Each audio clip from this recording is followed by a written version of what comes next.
Estimadas alumnas, estimados alumnos, junto con saludar, damos pase a la tercera y última clase de este cuarto módulo de movilización y rehabilitación.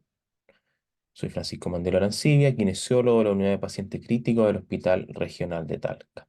En esta oportunidad hablaremos sobre la movilización en el paciente gravemente enfermo. Como en todas las clases, declaro no tener conflicto de interés alguno. ¿Cuáles son los contenidos de esta clase? Primero vamos a hablar sobre movilización temprana en la unidad de cuidados intensivos de forma general. Luego vamos a hablar sobre movilización en el paciente con ventilación mecánica, movilización en el paciente postquirúrgico, para finalizar con la movilización en el paciente con ECMO. Para finalizar, vamos a hacer una reflexión final sobre los contenidos de esta clase, pero también se van a agregar una reflexión final sobre los contenidos de las clases anteriores. Para comenzar, es importante saber que la enfermedad crítica puede durar desde horas hasta meses, dependiendo obviamente de la fisiopatología subyacente y la respuesta al tratamiento que tenga este paciente. La enfermedad crítica conlleva a altas tasas de morbimortalidad y la atención asociada es un determinante importante de los costos de la atención médica. Existen complicaciones comunes y particularmente estas complicaciones están asociadas a una estadía prolongada en la UCI. Estas complicaciones incluyen pérdida de la condición física, debilidad muscular, disnea, depresión y ansiedad y reducción de la calidad de vida relacionada a la salud. Las enfermedades críticas crónicas se asocian, a alta inmovilidad prolongada y a una estancia mayor en la unidad. De hecho, estas representan entre un 5 y un 10% de la estancia en UCI. Por lo tanto, debido a estas secuelas perjudiciales del reposo en cama a largo plazo, existe la necesidad de generar un programa de rehabilitación durante la enfermedad crítica para poder abordar estos efectos ya mencionados. En este estudio se resalta la importancia de la kinesiología, de la fisioterapia, ¿verdad? Y la importancia de que los fisioterapeutas participan del tratamiento tanto en afecciones respiratorias agudas como subagudas y crónicas, y aparte en la prevención y tratamiento de las secuelas de la inmovilidad y del decúbito, que son características del paciente crítico. De hecho, y aquí es importante recalcar que la evaluación fisioterapéutica, la evaluación kinésica, no está 100% impulsada por el diagnóstico médico, sino que se trata más bien de evaluar las deficiencias desde un nivel fisiológico y funcional, para así nosotros poder identificar problemas y poder generar una prescripción de la intervención con objetivos identificados. Así vamos a poder generar una rehabilitación o una actividad física en fase temprana y prevenir los efectos de la inmovilización prolongada. Pero para realizar, ¿cierto?, tales actividades es importante conocer cuáles son las indicaciones, cuáles son las contraindicaciones o los efectos adversos que se podrían generar, y para eso nosotros necesitamos rangos de seguridad. Y en este estudio se genera esta tabla, ¿cierto?, que puede guiar, ¿cierto?, al terapista, en este caso, a realizar una terapia de forma más segura. ¿Sí? Y en este caso lo que se evalúa inicialmente es que si el paciente ha tenido alguna disfunción desde el punto de vista cardiovascular o respiratoria que le impida realizar cierta actividad física, que tenga medicamentos que a lo mejor generen una barrera para la movilización, y es importante conocer el nivel previo de movilización de estos pacientes o la capacidad de ejercicio que estos tenían. Ahora se hace una gran pregunta: ¿la reserva cardiovascular del paciente es efectiva o es suficiente?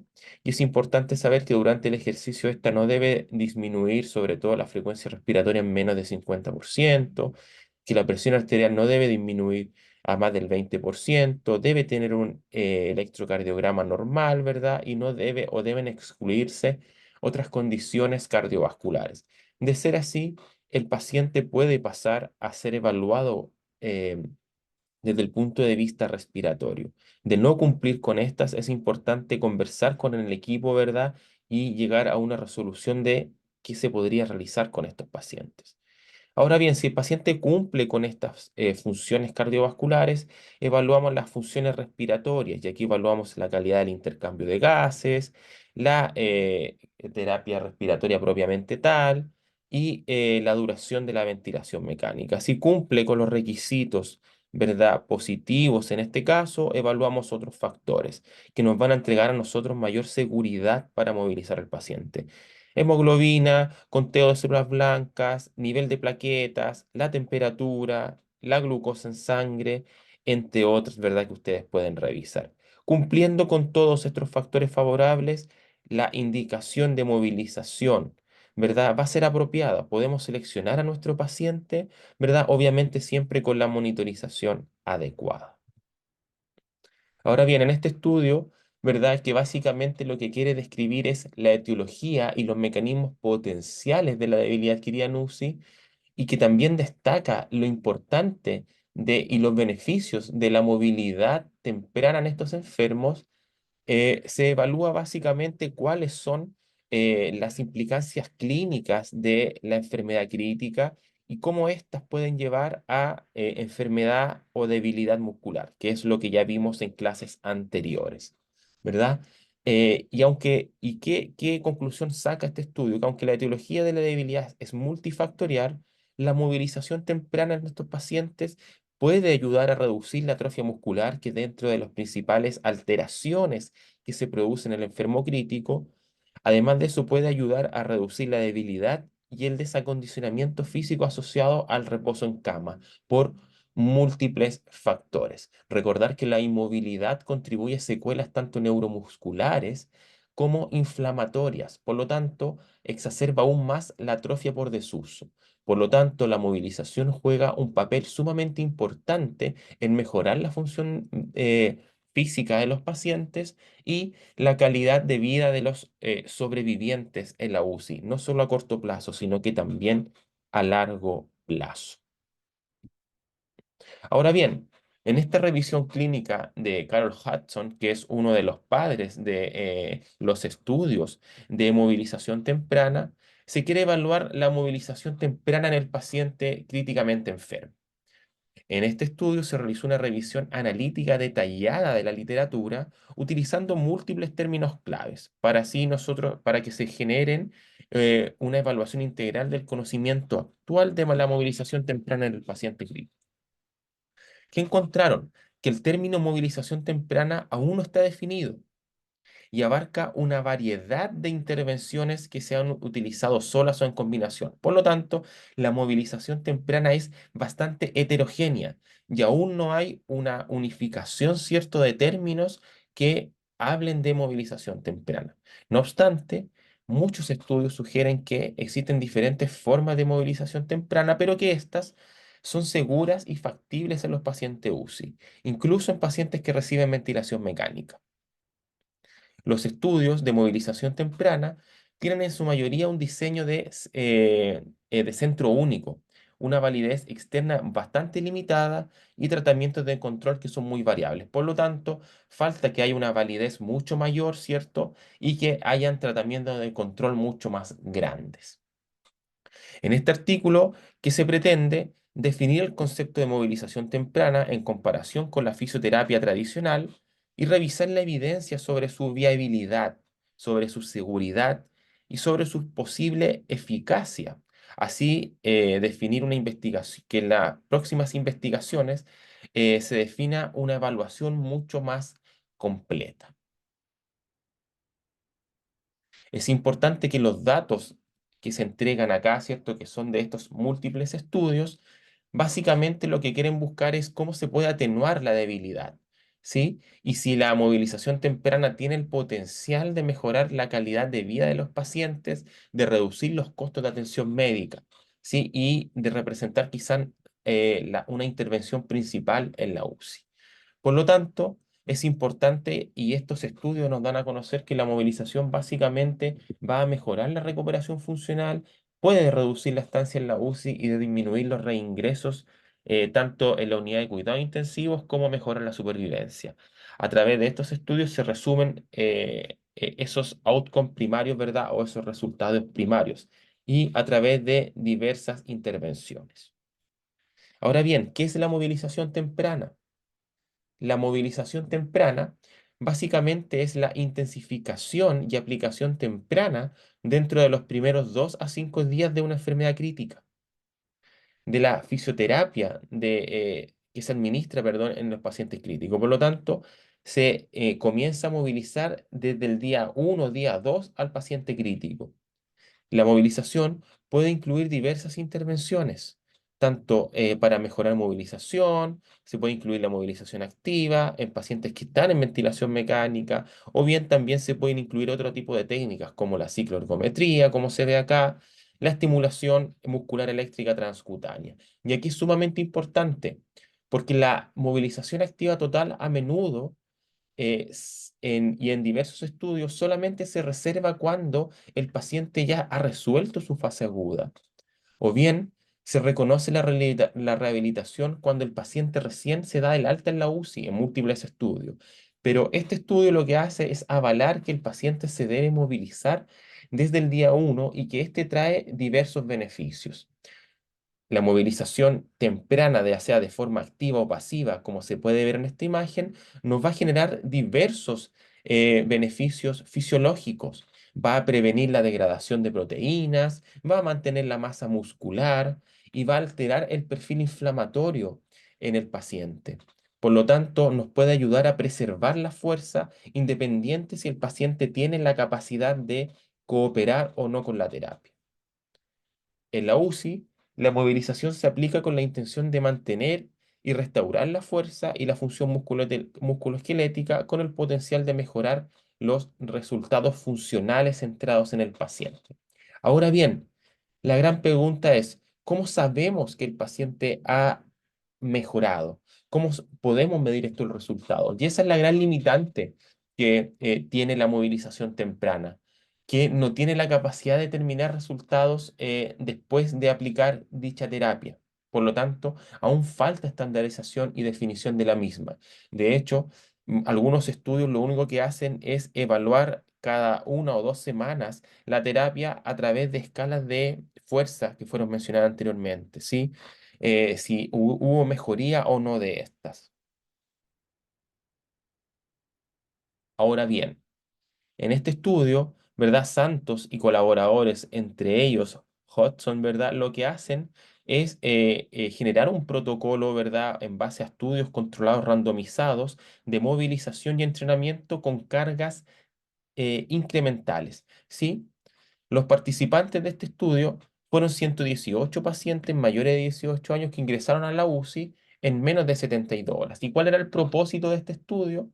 Identificar si la adición de un protocolo de movilización activa, progresiva, con control de dosis y carga de entrenamiento a la atención habitual es eficaz para reducir la duración de la estancia en la unidad de cuidados intensivos. Además de eso, se quiso ver si es que el paciente va a tener una mejoría en su funcionamiento, si la debilidad o la incidencia de debilidad adquirida en UCI y la mortalidad iban a disminuir, ¿sí? Y para eso se generaron 2 grupos, un grupo experimental y un grupo control. En el grupo experimental se realizó un protocolo de movilización activa que fue progresando tanto en sus dosis como en la carga de entrenamiento. Mientras que en el grupo control se realizó solo una atención habitual en pacientes que solo recibieron movilización según rutina, ¿cierto? Kinesioterapia pasiva, con movilización o trabajo con rango de movimiento, según el paciente colaboraba o no, ejercicios activos y entrenamiento de movilidad para pacientes que sí cooperaban y por ahí agregaron, ¿verdad?, la electroestimulación o pruebas de ortostatina, ¿verdad? Fueron ejercicios que se realizaron más o menos 2 veces al día, los 7 días de la semana y más o menos de 10 a 20 minutos. Mientras tanto, en el grupo experimental, ¿cierto? O en el grupo intervención, se sometieron a un protocolo de movilización activa, ¿cierto? Que fue progresiva, individual y con carga de entrenamiento que fueron aumentando, ¿sí? Aquí se puede ver que hubo un entrenamiento inicial, ¿verdad? Inicialmente en el grupo N1, que así se nombró, donde básicamente se hacían transferencias, perdón, se hacían puentes, ¿verdad? Se hacían giros de ambos lados de la cama. Luego, en el N2 lograron realizar ya transferencias desde el supino, ¿verdad? Al sentado en ambos lados. Luego de eso lograron hacer transferencias desde el sedente hasta el bípedo, ¿cierto? Y luego de eso lograron ya caminar. Además, incrementaron el volumen de entrenamiento y ¿qué comenzaron a hacer acá? Más movilización, ¿cierto? Flexión y extensión de la extremidad inferior, siempre con cargas máximas, ¿verdad? Estimulando, ¿cierto? El máximo de veces del movimiento, ejercicios de rotación de tronco, ¿verdad? Y de tomar, ¿verdad? Una pelota, ¿cierto? O de sentarse con un balón y lanzarla a una pared. Ya en el grupo 3, ¿cierto? Realizaron esta sedente, lograron lanzar pelota contra la pared y subir y bajar escaleras. Y ya en el grupo 5 lograron, ¿verdad? En el grupo 4, perdón, agacharse y levantarse lanzando una pelota a la pared. Estos ejercicios siempre fueron en un BOR máximo de 6, ¿cierto? Más o menos de 20 segundos cada movimiento, ¿verdad? Y fueron progresando obviamente con el tiempo. ¿Y qué encontraron? En este estudio que la duración de la estancia en UCI disminuyó, que la sección transversal de la musculatura del recto femoral aumentó, que hubieron cambios de fuerza desde el inicio y que el estado funcional y los días de ventilación mecánica y mortalidad disminuyeron. ¿Cuál es la gran limitante de este estudio? Que faltó objetivar desde el punto de vista numérico estos resultados positivos que este estudio menciona, pero podemos deducir, ¿cierto?, que este estudio va a promover, ¿cierto?, el entrenamiento interválico progresivo, ¿verdad?, con descanso, pero con variación de intensidad. Por lo tanto, quizás nos serviría, ¿verdad?, como terapistas, ¿verdad?, poder generar un protocolo interválico y progresivo en nuestros pacientes cuando ya el paciente esté desde el día 1 en la UCI hasta ya que el paciente logre ser dado de alta. Ahora bien, esta revisión sistemática lo que busca básicamente es ver el efecto que tiene la movilización temprana en el paciente adulto. Y básicamente, este estudio lo que dice es que la tendencia es que la duración tanto de la estancia en la UCI como de la ventilación mecánica es más corta. También hubo una tendencia hacia tasas más altas de independencia funcional en los grupos de intervención. Pero este estudio lo que dice que la mortalidad no se ve afectada con los resultados. Por lo tanto, hay algunos estudios que nos dicen que sí, puede haber alguna incidencia de la movilización temprana en la mortalidad, pero otros que no. Pero todos llegan a la misma conclusión, que la estancia en UCI y la ventilación mecánica disminuye. Por lo tanto, ¿es beneficiosa la movilización temprana? Lo es. En este consenso, ¿verdad? Grande, ¿verdad? De un grupo de investigadores de Australia, Nueva Zelanda, lo que se busca ya, y pasamos aquí ya al tema de ventilación mecánica propiamente tal, ya logramos ver lo que era la movilización temprana en el paciente UCI de forma general. Ahora bien, vamos a lo que es ventilación mecánica propiamente tal. Y en este estudio de corte prospectivo, lo que se busca es investigar la práctica actual de la movilización, cómo el paciente se comporta al alta de la UCI y cómo se comporta desde el punto de vista funcional a los 6 meses, ¿verdad? Que el paciente estuvo desde la ventilación mecánica hasta el alta. ¿Verdad? Es un estudio multicéntrico, un corte prospectivo, ¿verdad? Binacional y que tiene un N bastante importante de 192 pacientes. Los pacientes, como requisito, eran funcionalmente independientes y estuvieron ventilados durante más de 48 horas. ¿Qué se midió acá? La ventilación mecánica invasiva, los días, la profundidad de la de sedación, si hubieron otras intervenciones, la duración de la ventilación mecánica, si el paciente adquirió debilidad adquirida en UCI, valga la redundancia, la mortalidad al día 90 y el estado funcional a los 6 meses, inclusive o incluyendo tanto su recuperación como el regreso al trabajo.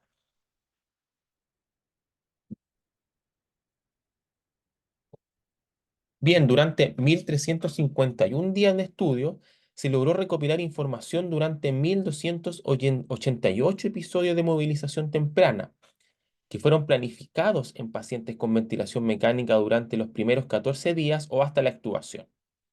Se registró un nivel más alto de movilización temprana, pero ojo, que a pesar de que había un personal de fisioterapia dedicado, no se produjo ninguna movilización en 1079, o sea, en el 84% del grupo estudiado. ¿Cuáles fueron las principales barreras del día 1 al día 7 en estos pacientes? La vía aérea artificial, los niveles de sedación, los inotrópicos, la línea femoral, la frecuencia respiratoria, el catéter de presión arterial, el paciente agitado y la debilidad. Si bien algunos fueron disminuyendo al pasar los días, otros fueron aumentando. Por lo tanto, estas barreras